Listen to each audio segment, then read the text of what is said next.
Bonjour, donc oui, depuis quelques années, on a la possibilité d'offrir à nos patients atteints d'hépatite chronique C un traitement avec des nouveaux antiviraux. Alors l'avantage, c'est qu'il n'y a plus d'injection, ce sont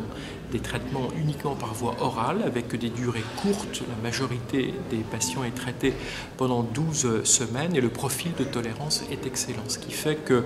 c'est facile de proposer ce type de traitement à ces patients. Et cerise sur le gâteau, c'est extrêmement efficace puisqu'aujourd'hui on estime que 95% des patients peuvent être guéris de leur hépatite C. Alors le fait que ce soit simple, très bien toléré et très efficace, eh bien, ça offre la possibilité de pouvoir envisager une élimination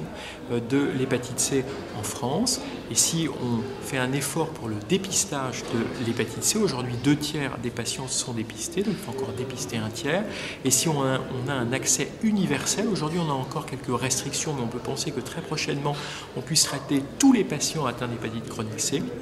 Si on améliore le dépistage, si on peut traiter tout le monde, eh bien on peut espérer, il y a des modélisations qui montrent qu'il ne resterait plus que 2000 patients atteints d'hépatite chronique C en France. Aujourd'hui, il faut dépister principalement les personnes qui sont usagers de drogue, parce qu'il y a une forte prévalence de l'hépatite C dans ces populations, les prisonniers, les précaires, et ne pas oublier les migrants, parce qu'il y a à peu près 3% des migrants qui sont infectés par le virus de l'hépatite C. Il ne faut pas oublier également dans ces populations le virus de l'hépatite B qui est encore plus prévalent. Donc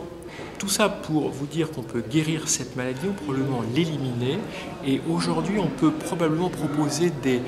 parcours de soins simplifiés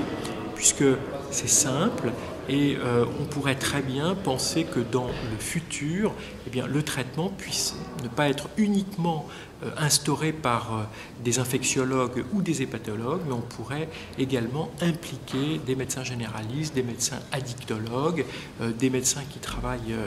dans les PASS, et puis voir des infirmières. À l'hôpital Henri Mondor, on a une expérience unique en France où on a une infirmière qui fait de la coopération entre personnel de santé, et on espère que cette initiative qui est soutenue par les hôpitaux de Paris, qui est soutenue également par la ARS, soit validée par la HAS pour que d'autres centres puissent également pratiquer cette coopération entre personnel de santé. Donc on va faire encore plus simple, améliorer le parcours de soins, toucher des populations précaires qui sont un petit peu en périphérie du système de soins, le but étant de pouvoir éliminer cette maladie dans les 10 ans qui viennent en France.